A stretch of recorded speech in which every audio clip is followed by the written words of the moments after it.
representative from St. Johnsbury. Pat?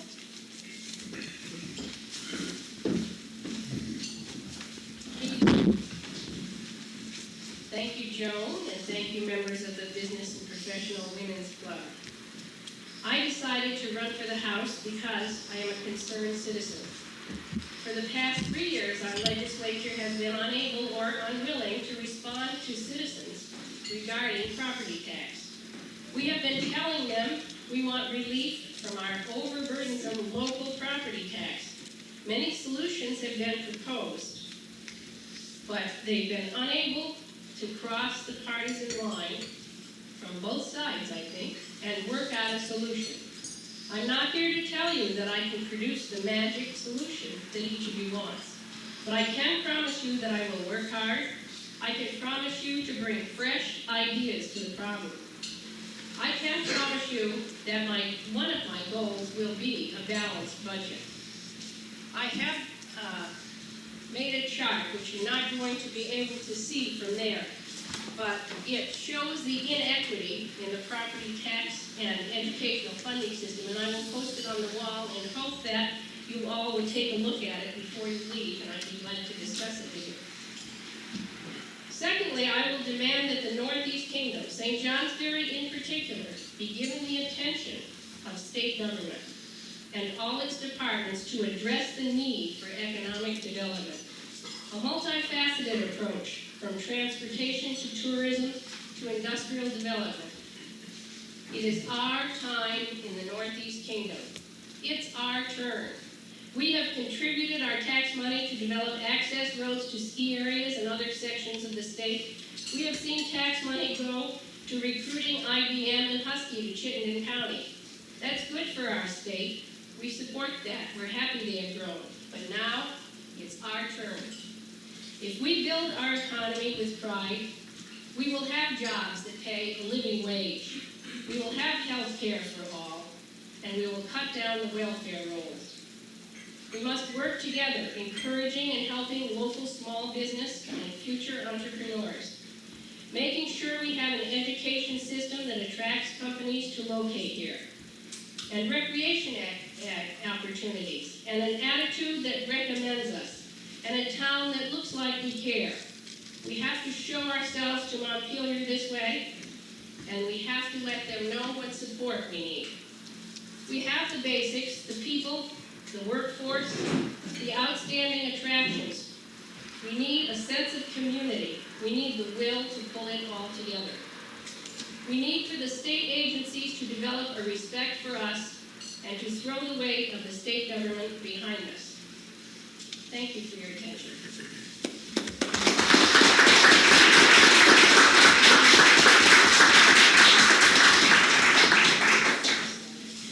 Our next candidate is Joseph Sherman, candidate for representative from St. Johnsbury. I would like to thank the people that invited us here. My name is Joe Sherman. My wife Kay is with me in the audience. I guess I should talk about the budget, seeing that my background all my life has been in banking and also 2 years of experience in the Senate on the Finance Committee. First of all, talking about the budget, besides the fact that we must balance the budget, it's much too large for 560,000 people. I will be in favor of a real balanced budget, not money transferred from other sources such as the Teachers' Retirement Fund or the State Employees' Retirement Fund or the Transportation Fund. The retirement funds have lost $8 million again this year. The transportation, $10 million has been put into the budget to balance. That's called RAIDING, R-A-I-D-I-N-G, I think. Many states cannot pass a budget because it's not balanced. Vermont can still pass an unbalanced budget. We need smarter and smaller bureaucracies. Just go to the state offices in Waterbury and see how many people are there. Number of bills introduced each year has averaged between 800 and 1,000 bills a year have been presented for work, and decisions. Of these, about 200 become law. Right now, there are some representatives and senators over in Montpelier that are reintroducing the bills that didn't pass this year. I could see that possibly I might introduce a bill that would limit this for one term. In other words, they could not reintroduce a bill until after the next term is over. I'd like to take a second here of my 3 minutes because I'm so experienced. I've been on jury duty for 3 months, and we knew need a new courthouse. Unbelievable what happens in that courthouse with the crowds that are there, the parking, there's no handicap access. The jurors that are chosen and are waiting to be chosen are standing out in the halls and sitting in the stairs. Meanwhile, criminals are coming by with handcuffs and chains. It's just not right. Senator Cons, I and Elizabeth have tried hard to get more money. We're getting it pretty much as we can get, but I did complain a little about the Chittenden County courthouse needs another. This will be their 3rd elevator. I was told it was paid for by the federal government, but I wonder who that is. Please vote. It is very necessary that we get more people out to vote. It was disappointing this time. It does matter who is your representative. I'm a moderate Republican and a fiscal conservative, and I ask for your vote. Thank you very much.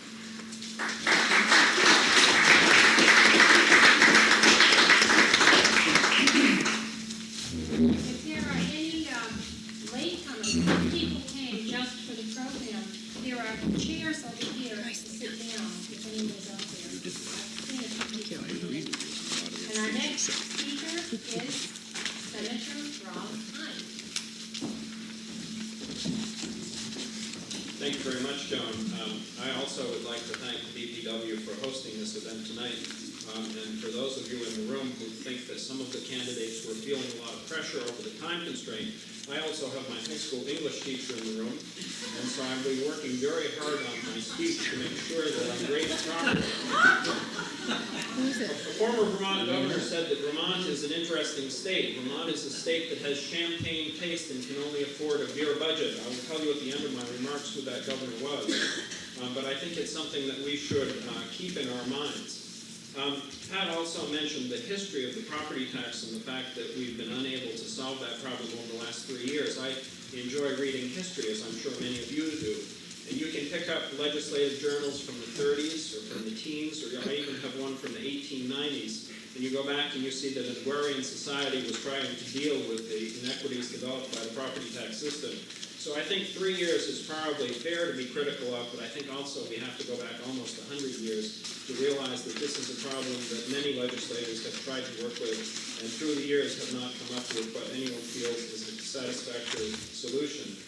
When I went to the legislature 4 years ago, we started that session. I was appointed to the Appropriations Committee, and our first job was to pass a budget adjustment which solved the deficit problem which that legislature had inherited.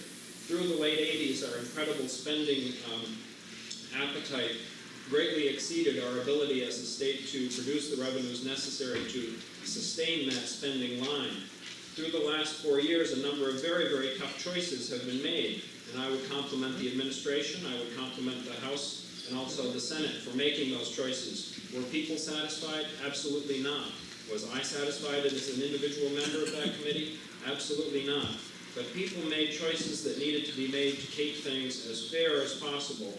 And I would argue that not only is one item unfair, there are a number of very, very unfair items in our budget today. Think of the state budget as a water balloon. If you wish to affect it on one side, it's going to produce a reaction on the other side. And one of the things that I think that we should all be thinking about in this time of maintaining an existing revenue stream is that there's a great deal of pent-up spending built into the budget already. And I sincerely wonder how this legislature and the next 2 or 3 are going to deal with that as we wait for our economy to rebound. I've just gotten the signal that my time is up, but I do want to express my thanks to my wife Martha, who's probably one of the most supportive and supportive people in the area for this whole process. It's not easy for the spouse of the candidate. And I also would have to tell you in leaving that the governor who made the famous quote was Tom Salmon.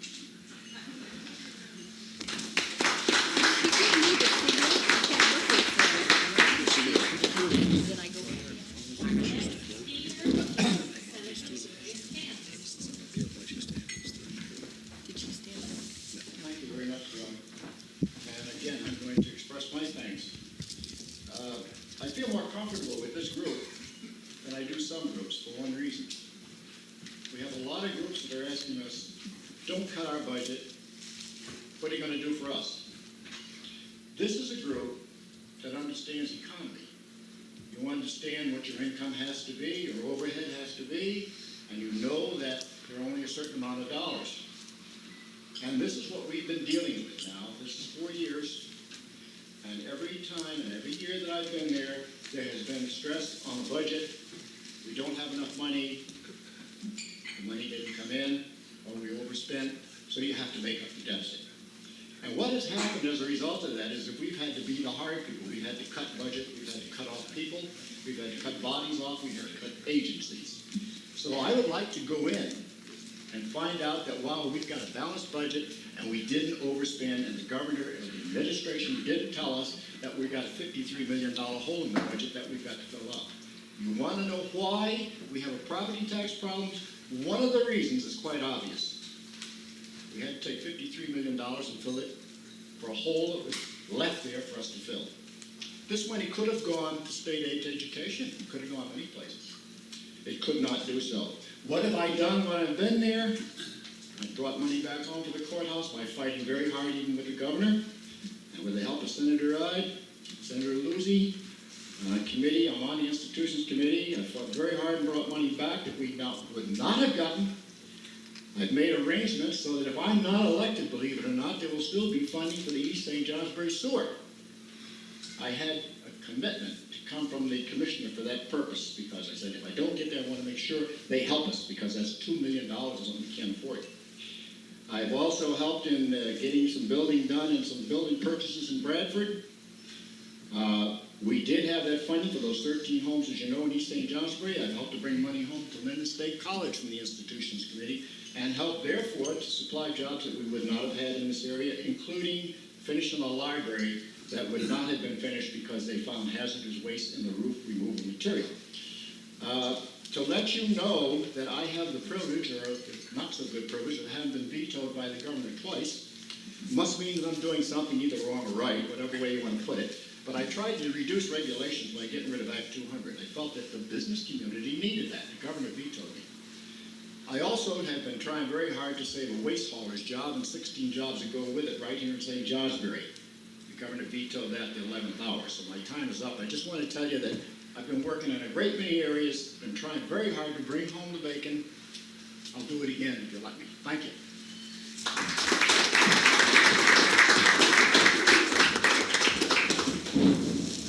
Our next speaker is James Keeney, representative from St. Johnsbury.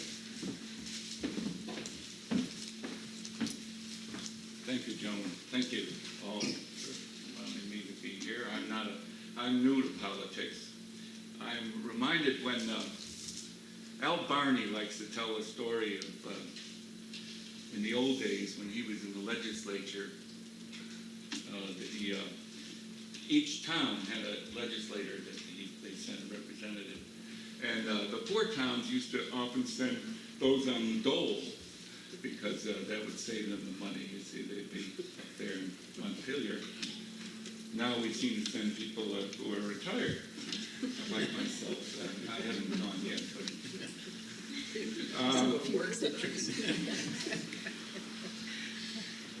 I'm rather new to politics. In fact, I'm very new to politics. I've worked with the legislature often. For those that don't know this, I was the Community Action Director for 8 years, or 9 years. And before that, I ran the CETA program here in the the three counties. Very quickly, I don't think I want to get into any specific programs or bills or laws. I feel as a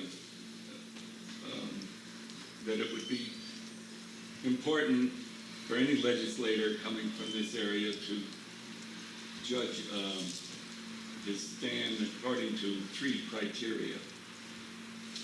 One is how it would benefit St. Johnsbury. Is that law fair? And is it a good investment? Sometimes these would contradict each other, but I think, for instance, I can think of a couple of laws or bills that were turned down, one being the one of gambling in southwestern Vermont, where the racetrack was.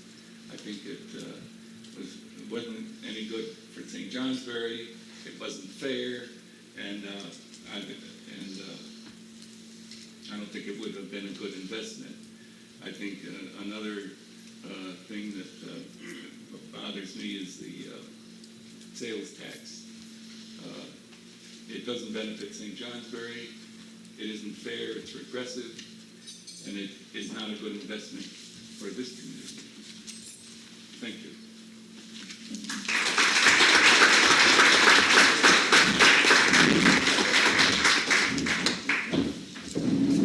Our next speaker is David Clark, candidate for representative from St. Johnsbury.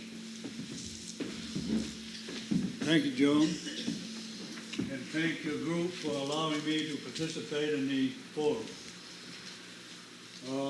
My name is David Clark, and I would say my reason for wanting to be elected to Caledonia 2 as a Republican, I worked for the public for about 40 years. I worked for the people in St. Johnsbury for 36 years. I think reasonably successful. Now and then we'd have a fracas, but it really wasn't too bad. And continued to work for the people, and I would like the opportunity to serve the people of St. Johnsbury, whom I know, and whom I admire, and who I have feeling for, most of them, in the state legislature. I've worked with the state, the town manager. I've worked with the people, the town manager. And it's for that reason that I would seek your people to vote in November. I would like to touch on a couple of issues which I think are very important to the people of the town of St. John and the state as well, but primarily for St. John's people. It's to keep the line on taxes. We are paying too many taxes. I have been able, the town manager, with the help of the advice of the selectmen and the town clerk, to keep a level budget for some years. This has not come easy. Times are tough. There are a lot of people in town that don't have jobs.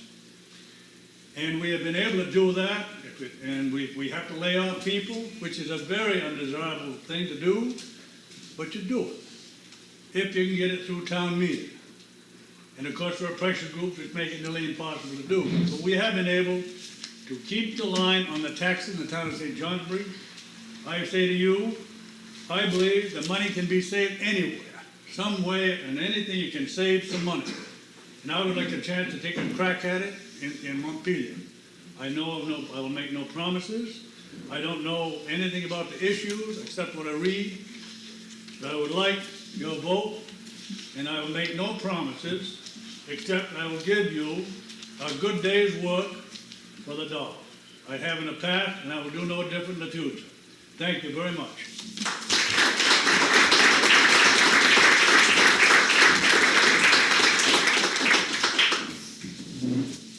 Our final speaker is Bill Laramie, candidate for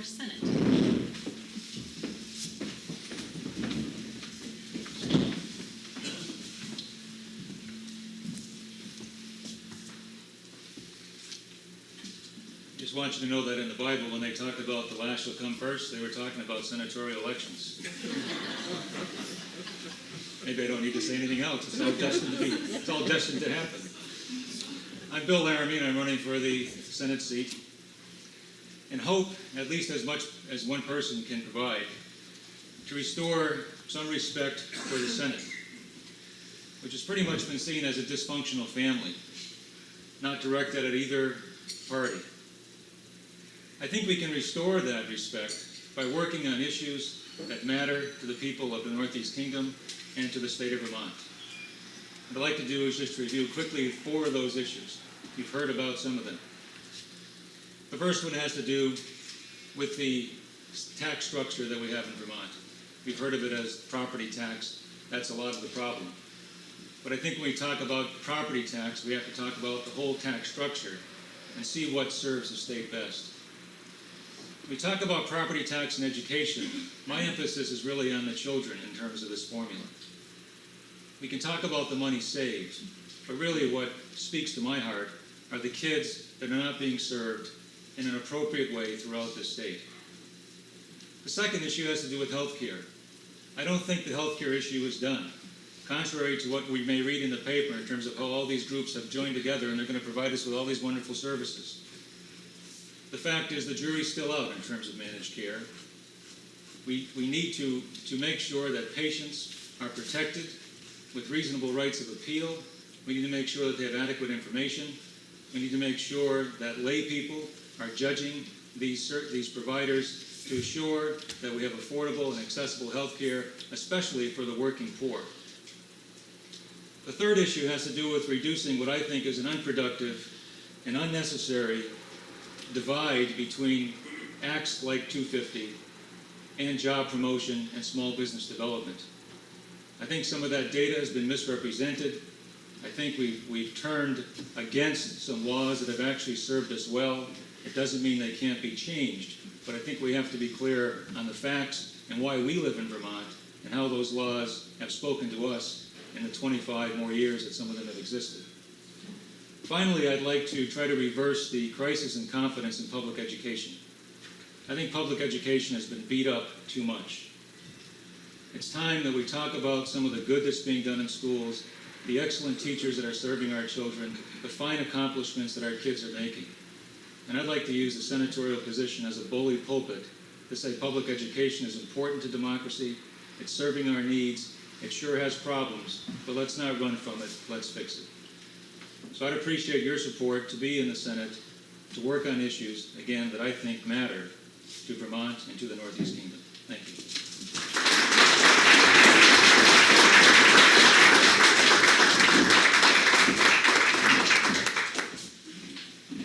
All right, now we will take questions from all of you folks, and I think what we'll do is we'll ask you if you don't mind to come up here so people can see you and hear you when you answer. We would like you to answer in 1 minute. You can say a lot in 1 minute. 2 if you really have to. And when you have a question, would you please stand and give your name? So I think it will have a little more impact on all of us if we know who is asking the questions. And I'd like to stand out of the way, and I don't know where that would be, so I can see you. All right, I can see you all. Who has a question? All right, Edie Patno, and you can direct it to one candidate or all of them. I would like to direct my question to the first speaker, Mr. McCoy, please. My question has to do with the current use program, as we have known it and as it has been rearranged. What are your feelings about the current use program and how it has affected farms and agricultural land in St. Johnsbury? The current use program was originally conceived as a way of protecting small farms and the rural nature of many parts of St. Johnsbury and the state of Vermont. And as such, it was a very sensible and reasonable program. And so in that role, it's something that I'm very enthusiastic about. Unfortunately, what has happened is that current use has become a hiding place for very large timber corporations and other folks who are hoping to reduce the amount of taxes they have to pay. And so I think that we need to look at the way the current use is implemented in such a fashion as to make sure that its provisions protect the small farms and the small rural areas, enabling people to hold on to those areas and maintain that kind of use, rather than as a tax dodge for the large corporations. That's my quick answer. Another question? Yes, George Hollis? I have three important subjects. Excuse me, George, do you want anyone in particular to All answer of this? them. This is for For everyone. everyone. All right. I just came back a couple of months ago from Europe, and I visited several states in Europe. And I saw the environment situation, the education, and the healthcare over there. So my important questions are these. The education, unfortunately here, can be always solved with more money invested in it. My opinion is that education, most important part, the discipline of the students and the parents. Because in Europe, if somebody is in the school, he or she has to study. And if the student is not studying, is going back to the previous class. Excuse me, George, do you have a question? Yes, that how they can solve it here, this problem. And the environment is at Could we take just one part of your Okay. question first? Is the question clear to you? You're asking about, could you rephrase it briefly? so how do you want to solve the education here in order to keep the budget balanced? All right, is that clear? Could we start with you, Mike, and then go down? Thank you. Since we're all going to answer, and it's an important and complicated question, I'll give you a very short answer, which will be suggestive of my approach. Fair funding statewide, not more money, just the money fairly distributed, but local control. More parents, more immediate community members, more deeply involved in education. That will restore discipline and a learning ethic to the schools as quick as anything. Fair funding, local control, local involvement.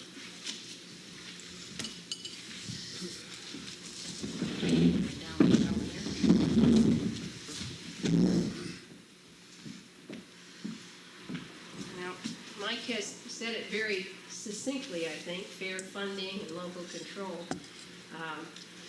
And again, I'll mention the chart, which I will put up. I hope you will look at it, because it does indicate how unfair the funding system is now to the children in the state of Vermont.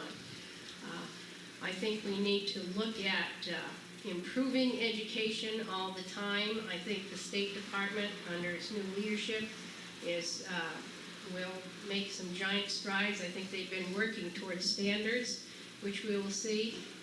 I think we have many, many good schools in the state of Vermont where there is good discipline, and I think we tend to lump all the schools together when we criticize. I think if we concentrate on fair funding from the state level, what the state legislature can do really is help to talk about standards and to have a fair funding system where all children have the opportunity to learn. Thank you.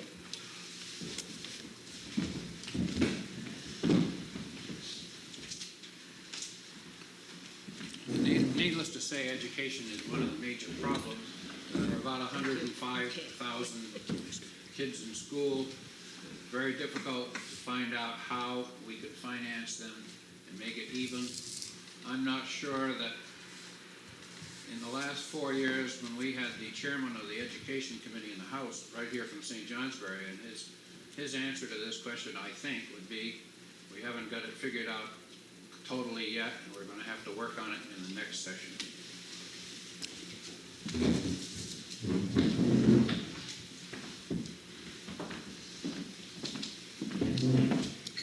I am very, very excited about the appointment of Mark Hull to be the Commissioner of Education. I worked with Rick Mills through the budget process, and Mark has become one of my breakfast buddies at Peacham Elementary School. And I think Mark was just a wonderful, wonderful choice. George asked the question about discipline. I wish that we as a society would put all our resources in the legal community into the defense and support of teachers and administrators and not into the rights of children who might be misbehaving. I don't really have a problem with children being sent home. I don't have a problem with parents being responsible for their children. I just think that the balance of power has shifted clearly from the administrators and school system to the users, and I think this has been a very unhealthy shift in balance over time. I do think that it's important to talk about our successes too, and we in Caledonia County have the second highest continuation rate of all the counties in the state, and I think that we should feel very, very good about being number 2 in the percentage of our student high school graduates that we send on for continuing education. And I think that speaks volumes about the expectations of the high schools in this area and the staff, and also the expectations of parents. And ultimately, this solution, George, that you describe of discipline cannot be solved by the education system alone. It's clearly an issue that needs the very, very heavy involvement with parents and society.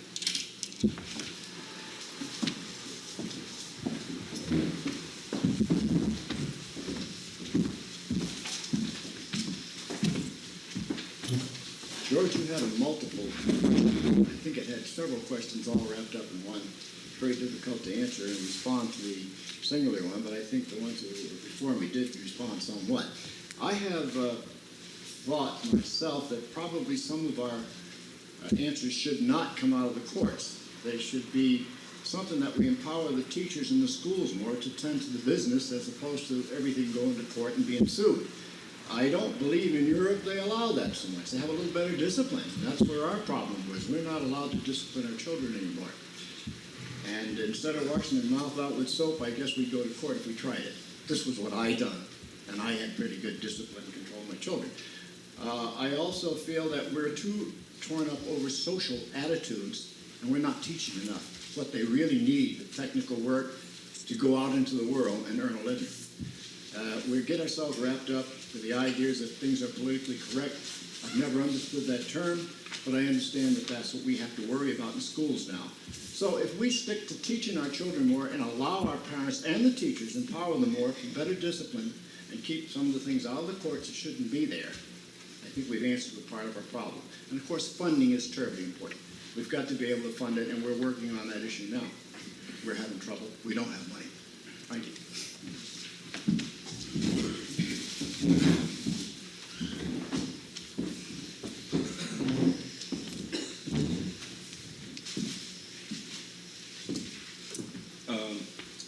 Fair funding.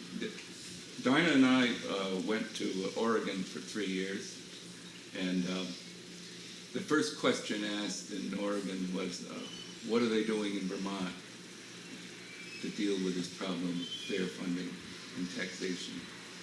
All the states seem to be into it. As far as local control is concerned, I found an interesting fact. New Mexico, and I think it is Minnesota, were forced to go through a tax reform.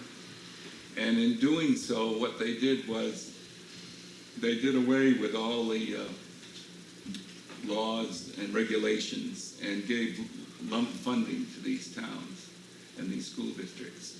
And this might be a way. There's 41 pages of regulations that that the school districts have to follow today. And perhaps if we change that into it would be something that, an ingredient that the legislature might look at.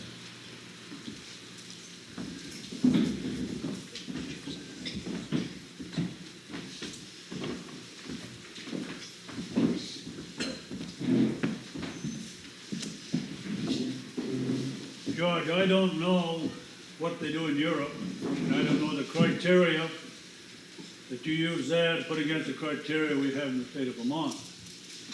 I will say this, under the fiscal facts put out by the Vermont Legislative Joint Fiscal Office, of the general fund of the state, 1996, 38% for education. That is the biggest expenditure of all in the general fund. And there's no doubt it is one of the most important with the property tax issues to be corrected. As Joe had pointed out, John Hall chaired a committee this last year, and they did a lot of work on it. It's easy enough to say we're working on it, we're working on it, we're working on it. I understand that. There's no end to it. But I do believe an issue of this financial cost, if for nothing else, will get the emphasis it deserves and requires in the near future, I would say. Thank you.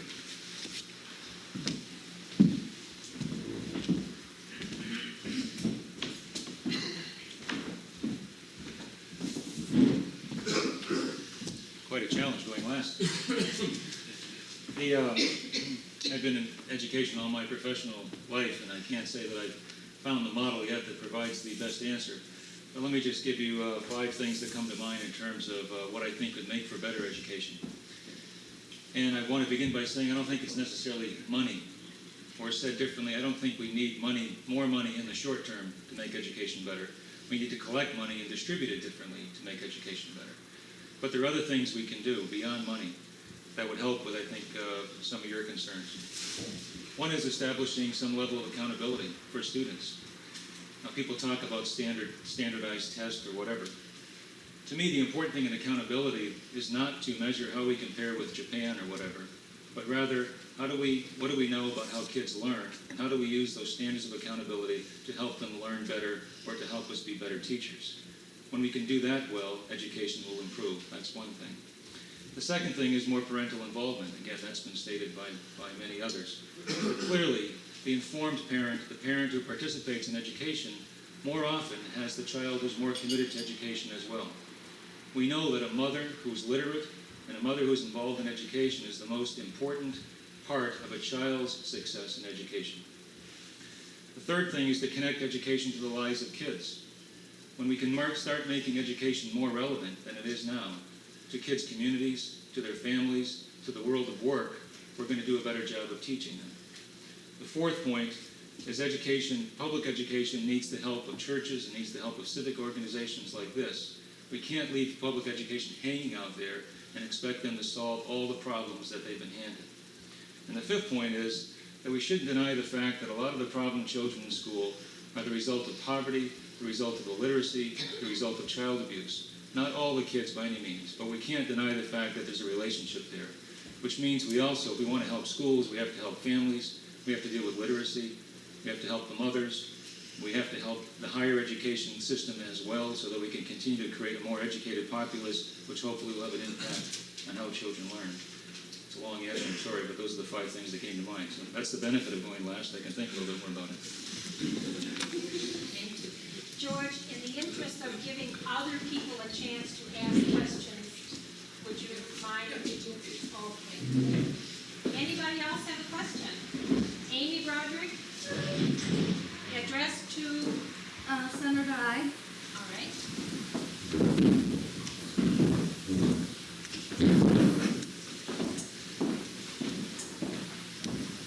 Senator, I'd like to know, you talk about, economy, but I know that in our area, a lot of the economy mostly comes from tourists. Now, how can you talk about economy and boosting it when you close tourist centers? The rest areas? Yes. Yep. The rest areas is a very, very interesting subject. The rest area in Bradford was closed, as was the one in Coventry.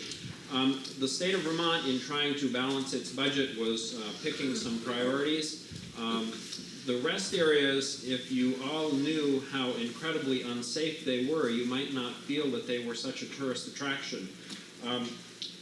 There are a number of private establishments along our interstate highway system that offer the same services that rest areas do. But I do think that if the legislature were to re-vote on that issue, the decision would not be the same. And I'm very, very sure that Governor Dean's administration would not bring that recommendation to the legislature. Clearly, it was a much, much hotter potato than anyone could have imagined. I do think, though, in direct response to your question, that the state of Vermont or no other state does itself a service to run unclean, unsafe rest areas. This summer, I took a trip through New York State, and one was blocked off, and the next one that Martha and I stopped at was so filthy, I wish that it had been blocked off. But I am willing to vote for the money that is necessary to get the rest areas open. I think they're going to take some engineering issues to solve, but I think that we as a state have to ask ourselves which we want. Do we want clean bathrooms that are near private establishments that offer the same thing, or do we want more state aid for education? And we in the Senate chose to put more money into state aid to education this year than either the governor or the House had recommended. And this is an example of one of very, very many difficult choices that are made. I think we as a state can be very, very proud of our interstate highway system. We can be very proud of the businesses that are along the interstate highway to help with the traveling public. I think we can also point to a great many truck pull-out areas, which are a type of rest area that serve particularly as a safety issue. But I would just caution you all that you need to research very, very thoroughly the safety issue involved in rest areas and not assume that they are quite as safe as your own living room. Another question? George Walter? Directed to... I'd like to direct mine to Dave Clark and Senator Kansas. Act 250 is kind of known as a highway for businesses to get out of Vermont and head towards New Hampshire. My question is, do either one of you have an answer or can give answers or suggestions as to how to either make it more compatible or easier for businesses to locate in, particularly the Northeast Kingdom or in Vermont in general, without having to go through Act 250 and the many, many forms that are required?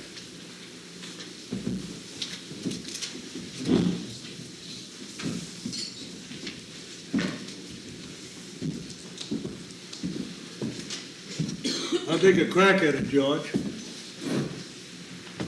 The town of St. Johnsbury, when St. Johnsbury Trucking folded, embarked on a costly and ambitious and aggressive economic development program. We hired consultants for a 3-year period, and the term I think is up this September, to bring jobs to St. Johnsbury. I can't answer your question as to how it can be done any better, but it should be done, must be done better, because I believe, in talking to people, that it isn't really the absence of jobs that people have, it's the insecurity that they feel. Well, they'll have a job tomorrow, or read the paper, this plan is folded, that plan is folded, and there's nothing coming back in. I certainly wouldn't say to do away with the provisions of Act 250, but they might well be modified. It certainly is apparent and evident must be to the state government as well as St. Johnsbury that something has got to change. And if this is the stumbling block, and if the people are wary of the jobs or holding the job, which we know they are, then there should be a change made. How it will be done, I don't know. And I certainly wouldn't say scuttle Act 250. You shouldn't do that. But there must be something there, and I don't know, new kid on the block, what it might be, to make it easier to have these people come in and bring the jobs in.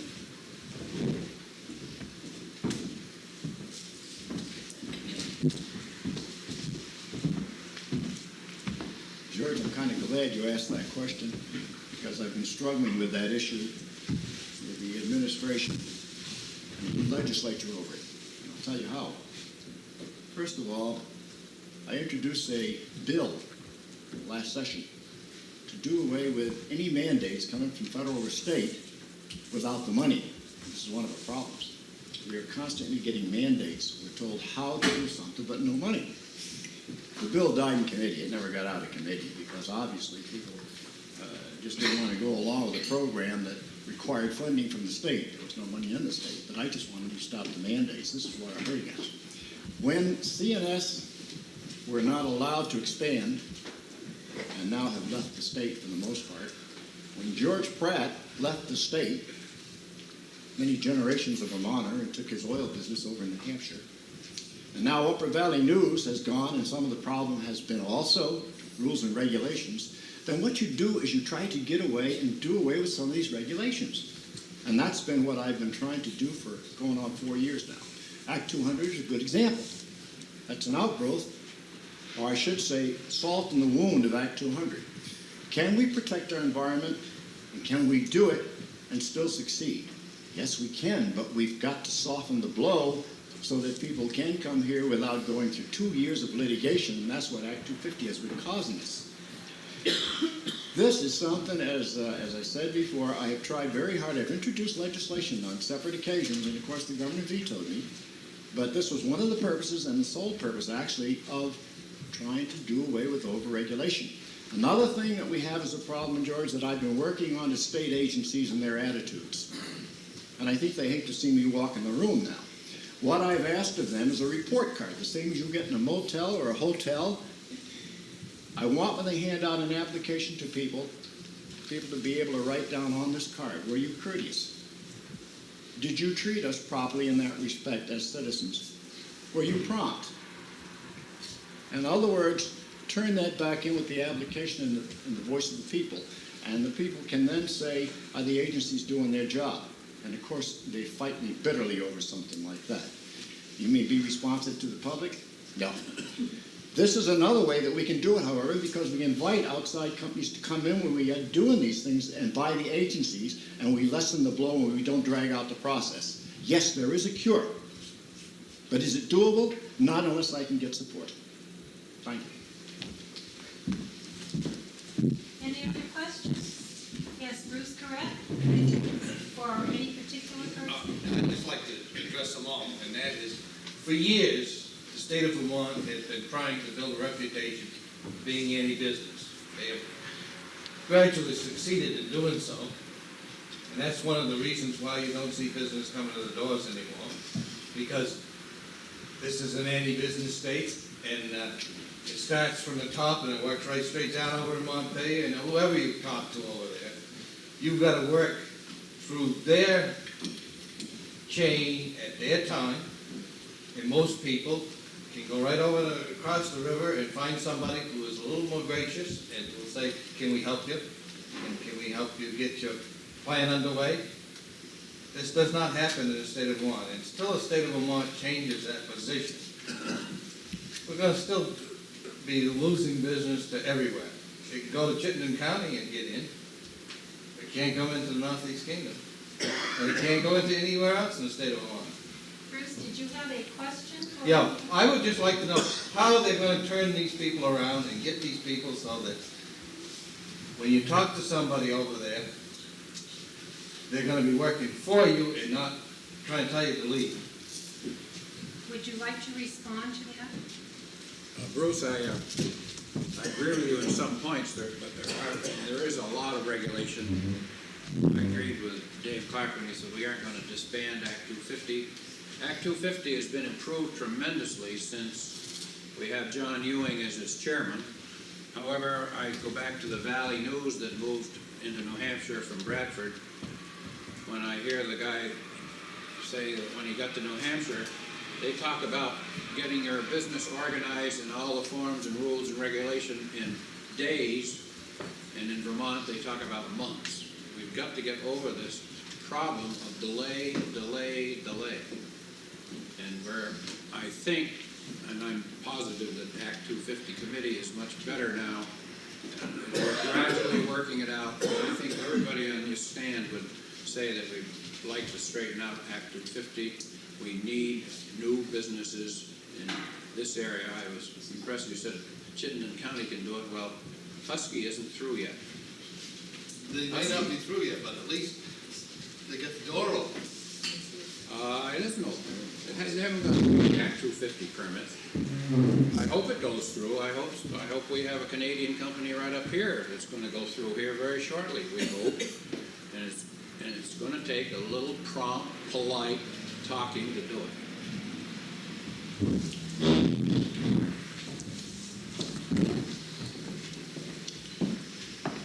Bruce, I think it's perfectly all right if we as a state decide that we want to openly, aggressively say we want jobs. We expect that businesses will make a profit, and we feel that by making a profit they will be better corporate citizens by being able to pay taxes. We've heard a lot in this campaign and the last campaign about taxes and changing taxes, and when people are talking about siting a plant, and I'm sure you talk to many people that are in just this category, the one thing that drives them crazy is uncertain tax policy.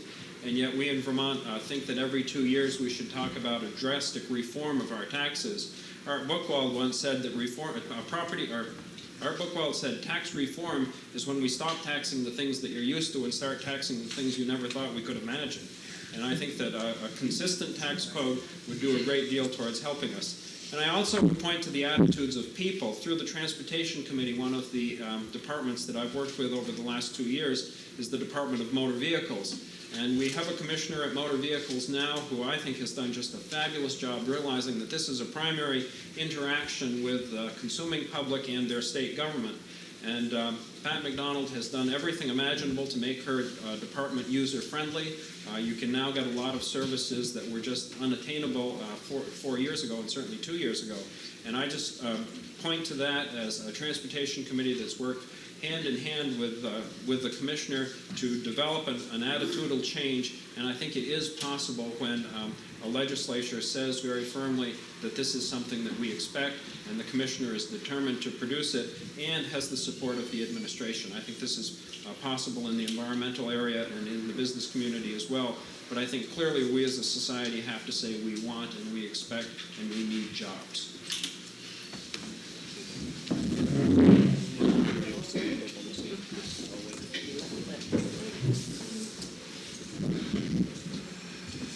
Take a slightly different twist on this so we don't get too redundant with each other. But however, to begin, I mean, I do think we have to look at the permit process clearly when we're talking about business. And I suppose in some way there could be a cost-benefit analysis in terms of those permit processes to see what we're gaining and what we're losing. But there may be a core value that we're still attempting to hold on to, even though we go through that cost-benefit analysis and we see that there may be a benefit to getting a business, and we think that's fine. But if the consequence is something that's severe to our water quality or our natural resources, then I think we have to factor that in. But the permit process, to me, I was talking to a businessman last night who's in the industrial park here. He went through Act 250. He had only good things to say about Act 250. He has 170 employees, I believe. He said that the only thing he would ask for as a business person is that you have predictability. I think Rob is speaking about that a bit when he talks about taxes, but it's more than taxes. It's also looking at all the agencies. You just tell me what you're looking for, hold that standard, and then I'll attempt to meet it. He also had the option of going to New Hampshire, and he said he chose not to do it because his loyalty was to Vermont. He went through the process again and supported it. The other pieces, and just quickly in case there's a timer. No timer here? The job development. If we're talking about increasing businesses in Vermont, we have to talk about skill training for employees, and which means making sure we retain adequate amounts of money in the, I'm not sure what the official title is, but there's a workforce development plan in Vermont that is often underfunded. And I think, again, all things being equal, we should look for ways of making sure money remains in there so that people can hire qualified people. It gets all back to the question of education again, of course, in terms of what money we're providing in education. But clearly, skill training for employees is part of the formula. Creating incentive capital for businesses. The VT program in Vermont, I think, has to be continue to be supported, especially in terms of small businesses, which is giving them low-interest low-interest loans so that they can begin their businesses. And to maintain reliable and affordable energy would be the last one, I would say, and there's hundreds of others, but the last one that came to my mind. As you know, we're deregulating electricity, or we're set to this in the next year. And we need to be watching that carefully in terms of who the winners and who the losers are. Now, obviously, business is going to be arguing for one end of it. the middle income homeowner is going to be looking at it from another point of view. And if this turns into a we versus they situation again, we're going to accomplish nothing. It's another case where we have to say we need jobs, we need affordable electricity for both industry and for homeowners, and we have to hold people as harmless as possible, especially those who don't have the ability to pay any more for their electricity than they are at the moment. So when we think of jobs, I think it's more, I guess if I was to summarize what I'm saying, it's more than the permit process. It's who do we have working in the plants, what kind of tax structure do we have, how predictable is the process, is the electricity and power affordable to the homeowner and to the business person. Thank you. Would anybody else like to answer this? And we might ask that you limit your answers to as close to a minute as possible. I'll be very brief. I am very much in support of Act 250. I think it's done very good things for the state of Vermont, and I think we should appreciate it. We've had some tremendous problems with it. There is no excuse for people in the permitting process to be anything but consumer friendly. No excuse at all. That's not what Act 250 is about. I think that, yes, we need to keep talking about the tax problem until it's solved. I think if the new system for collecting and distributing taxes in the state of Vermont gets finally put into place, and it's going to take some courage to do that, I think that will help. It shouldn't take years to bring the regulators into a consumer-friendly mode. I think we can do that in short order if we're serious about it. Thank you.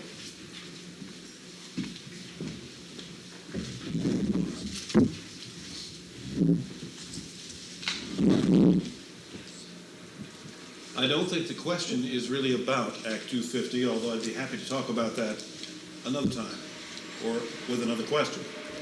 I think the question is about development and business opportunities and a climate to foster business in the Northeast Kingdom. And I think that the questioner was quite right in observing that we do a better job of fostering business in other parts of the state than in this part of the state.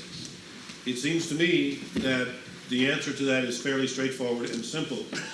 We need to send people to the legislature, to the House and the Senate, who serve the interests of the people of the Northeast Kingdom. We need to send people who are interested in keeping the property tax rate as low as possible in the Northeast Kingdom, because the cost shifting that increases our property taxes is one of the main factors in driving businesses out. We need to send people who will encourage the strongest possible workforce, and therefore the educational system that provides a strong workforce, because businesses, industries, prospective employers look for a strong and suitable workforce. We need to send people to the legislature who are going to support the Northeast Kingdom and not the other parts of the state. Would anybody else like to respond? Am I the only one that has?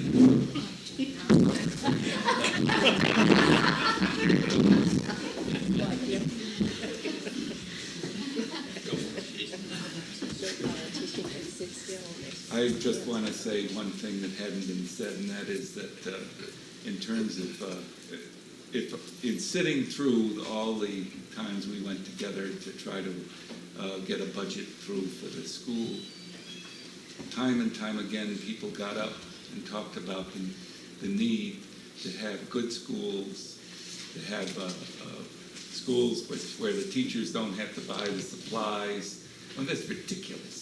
And things of that nature, if you're going to attract business. If you're going to attract business, they go to Chittenden County for one big reason, are the schools. And of course the medical school attracts a lot of people. But I think if you look at where our towns in the Northeast Kingdom fall below the standard set for a student, you'll see that when I came to Vermont, it was all Route 100 that were the poor towns. Now they're all the rich towns. Northeast Kingdom is now the area where the towns hurt their children, really. And businesses aren't interested in going into areas like that. Not the kind of businesses I'd like to see come.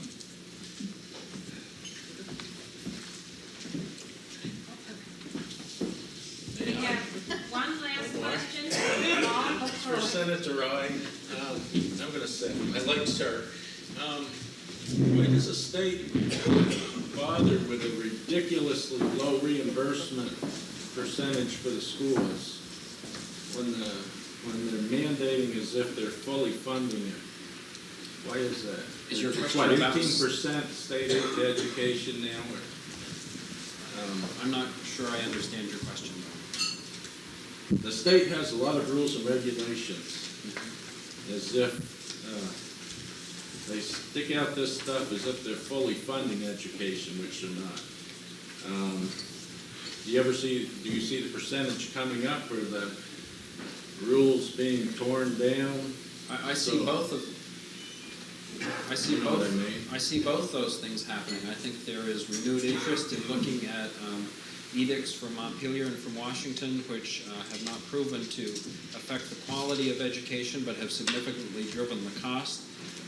So I do see that happening, and I certainly have been a supporter of increased state aid to education, as our committee action last year evidences, and I would continue to be a supporter of state aid to education, because that's one of the most significant ways that you can buy down local property taxes. I think that goes hand in hand with local communities making good and decent spending choices, but as I said earlier, the budget is a water balloon, and if you choose to add more money to state aid to education, you have to be content to take money away from other areas, and that's where it becomes a much more difficult political process to go through.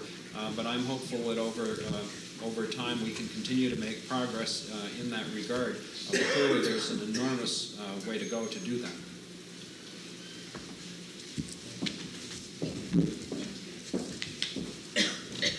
One quick question. Yes, I just had a question for somebody who's in the legislature now that could give a yes or no answer. I know there used to be a law on the books that somebody who had a felony conviction in illegal dumping was not to be allowed to own a trash removal. Is that law still on the books, or has that law been repealed? It's not been repealed. It still is on the books? Yes. I would just be curious for a quick answer among you folks. If somebody has a felony conviction for illegal dumping, would you support them in being allowed to go against this law and own a trash removal business? Or should right be right and wrong be wrong? Or should maybe how much money a person has in his bank account, or the number of jobs he can bring be a mitigating factor? Is this something that you would rather have answered on a personal basis, perhaps after the meeting? Well, I was just curious to see the spectrum there to how they felt. I feel a little uncomfortable with this. Would you care to answer this, or would you rather answer this personally? It's your show. I can respond on some of it too, quickly, rather briefly. All I right. tried, because I was on the committee that not only wrote a bill to this effect, but we're feeling the results of it. So I'll try. The question is illegal dumping and a felony. The bill passed before our Committee on Natural Resources, and I didn't agree with a misdemeanor to be included in that bill that was written. It was for felonies, yes. I agreed wholeheartedly. And this was for catching people not only for illegal dumping, it was for control of waste itself, waste hauling. We didn't want the mob, so as to speak, to control waste hauling. That's why the bill originated. The illegal dumping was a part of it, okay? What we did have happen, I rejected misdemeanors, because misdemeanors meant that if you hired somebody and they were put in charge of washing trucks, and they might have had a misdemeanor, they could have lost their job and wouldn't be recertified. Felonies, yes, I emphasize that. We haven't had the case yet where we've gotten felonies involved. That hasn't arrived. And we weren't fighting a case with felonies. We were fighting a case that had an entirely different complexion to it. If somebody performed a felony, that law still stands. It hasn't been taken off the books. and it should be enforced, not misdemeanors. What we're dealing with presently, and why Joan feels so comfortable, is we have something that's going on now that concerns itself with misdemeanors. All right? Okay, thank you for that clarification. Yep. Thank you for the questions.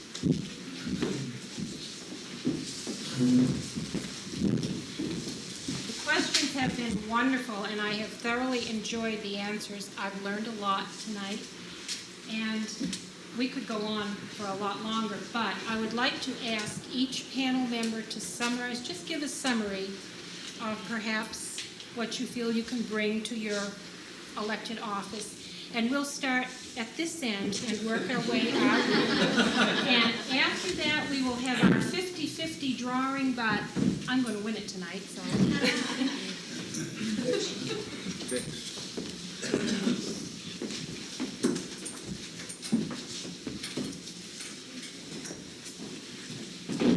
This is part of what I had for 3 minutes at the beginning that I never got in, so I'll use it at the wrap-up.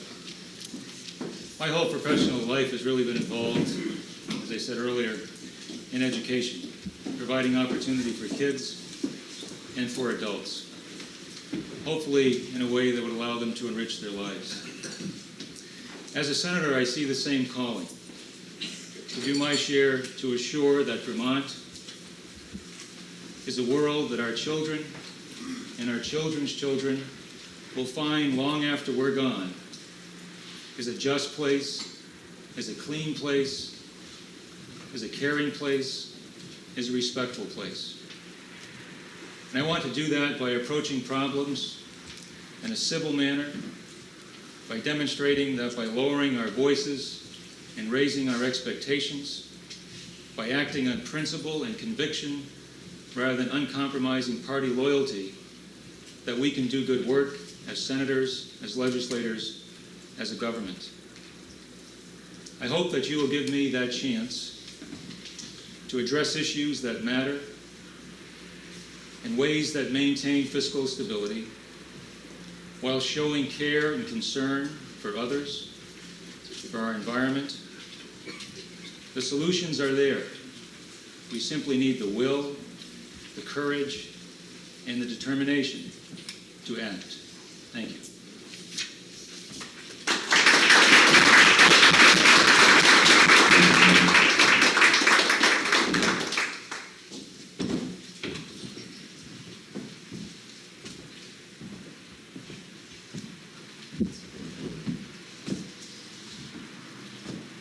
I would like to think that if I were elected to the post that I seek, that I would be able to, and I almost repeat myself here, serve the people of St. Johnsbury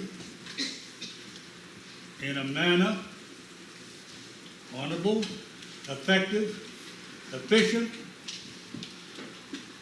as I believe I've been able to do it for the last 36 years, only on the state level instead of local. Sure, we made mistakes, and everybody hasn't got everything they wanted. But in the long haul of things, I believe that the government of the town of St. Johnsbury has been honestly, straightforward, with an emphasis on a day's work, and I'll repeat that. And I would like to think that if I'm elected by you people and your peers, that I would be able to bring to the people of St. Johnsbury an adherence to what they should have, jobs, a good education, whatever they should may be. Thank you. And I would say it's very necessary, in my opinion, for us, for you, to get out the vote. When you say 12% of people vote in the state and the primary, we got to have more people vote. They're all involved, they're all included, and I believe that we should take whatever steps we can take to ensure a larger vote. Thank you.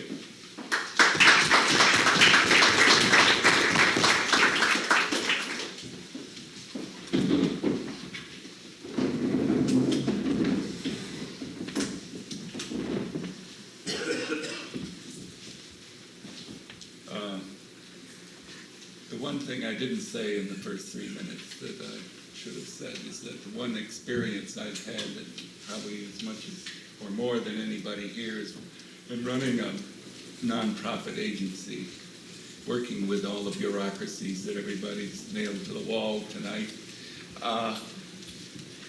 There are hardworking people. There's a lot of, and there is waste that you see in government. Anybody who's worked running a community action agency or working with the Department of Labor has seen this. What I always fear is when a new governor comes in or whatever, they'll say, well, they're going to clean house. And sometimes they throw out a lot of good babies with the bad. Thank you.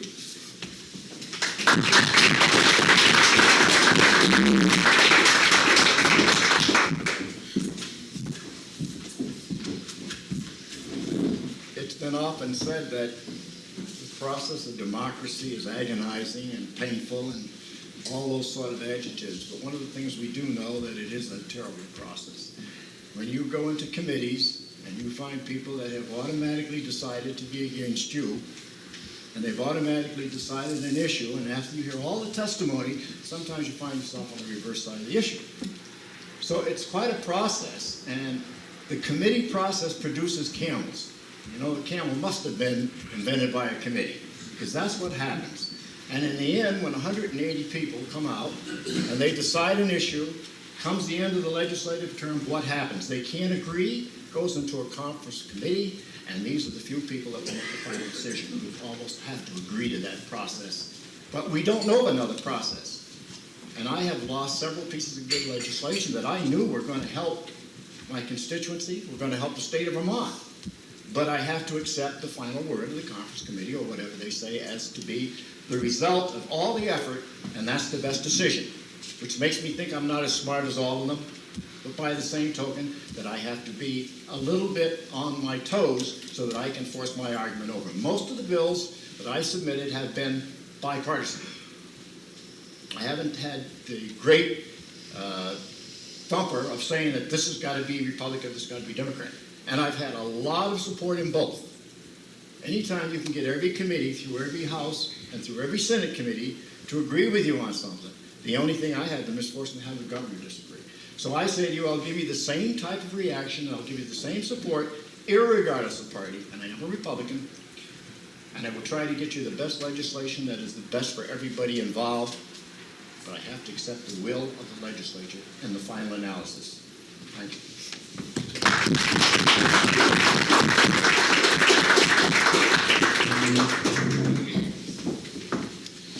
Serving in the Senate the last 4 years has been one of the most truly rewarding experiences of my life, and it's such a privilege to be trusted by the voters in a district to carry on so the tradition of some of the previous people we've sent to that chamber. I happen to sit in seat 26, which since the last refurbishing of the Senate chamber in about 1942 has only had 4 residents.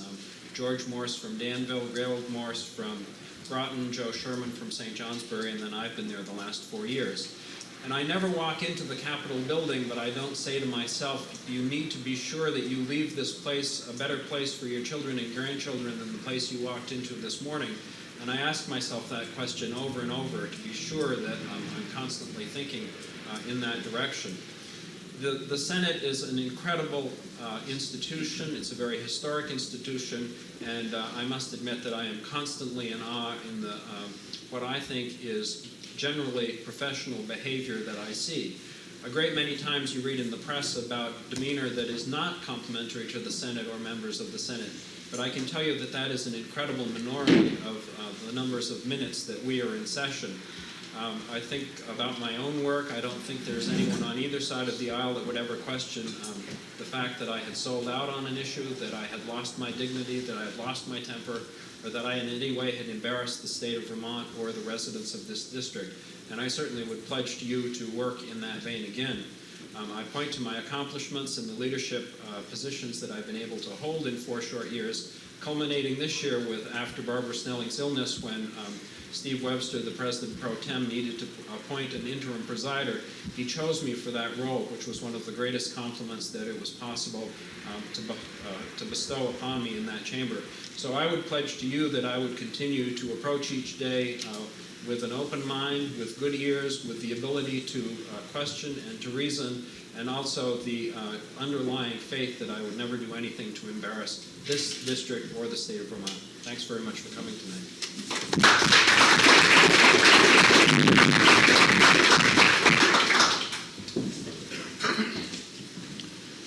I gather that I must have come to St. Johnsbury 2 years after Dave Clark.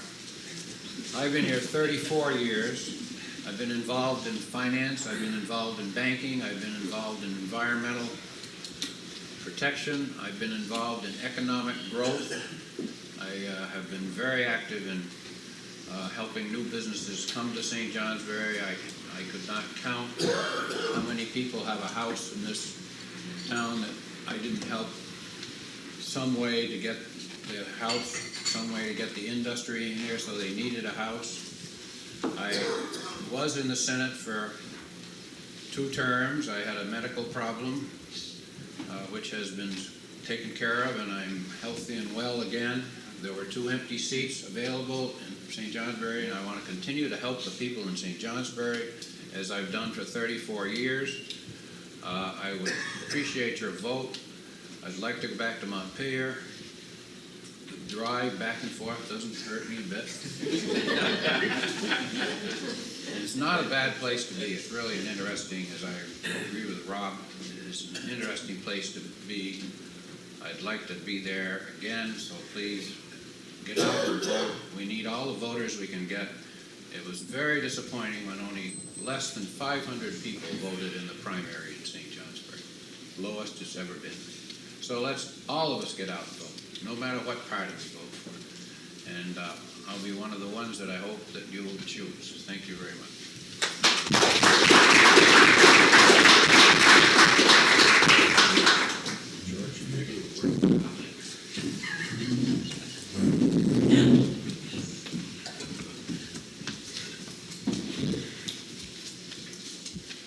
Thank you. I must say, I certainly do expect a larger vote in November than we had in the September vote, since there basically were no contests of note on one side and very little contested on the other side.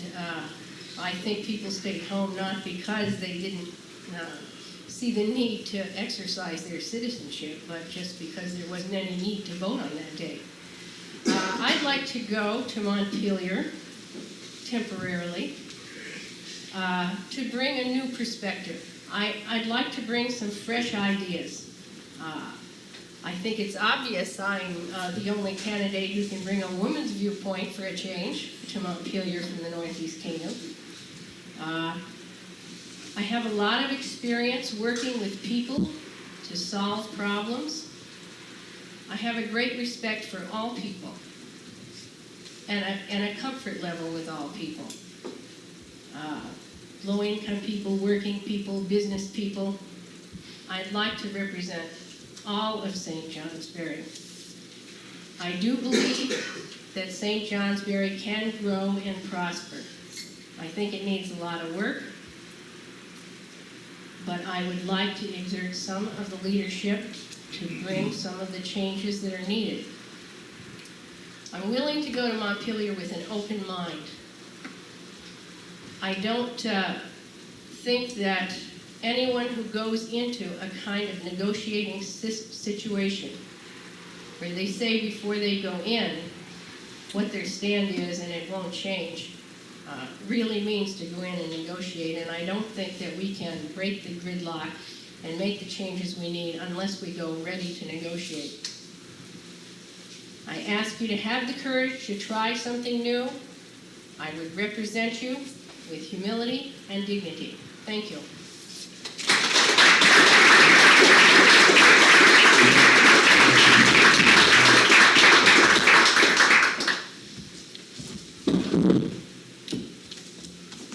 Once again, I'd like to thank the Business and Professional Women's Organization for sponsoring this forum. I'd like to thank those leaders in the group who have gone to so much trouble to make such a good event.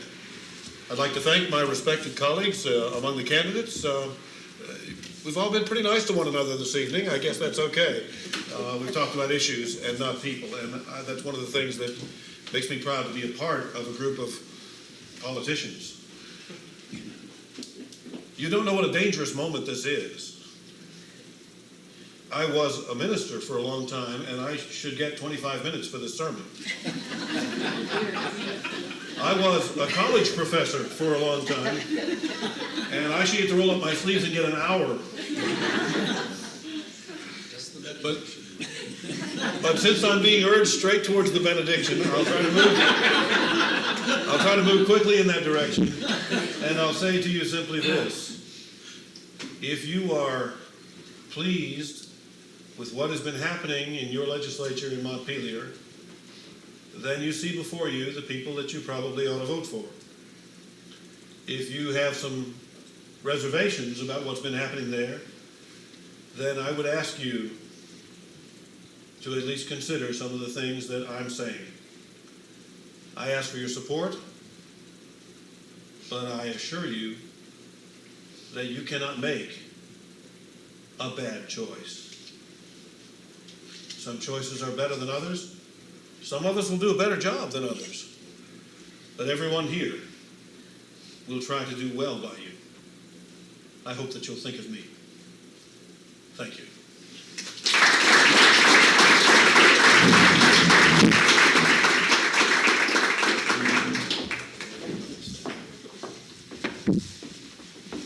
Thank you, candidates, for coming this evening. We'll have our 50-50 raffle now, and 50% of the proceeds goes towards our scholarship fund. If anyone else would like to buy a ticket, they're $1 a ticket.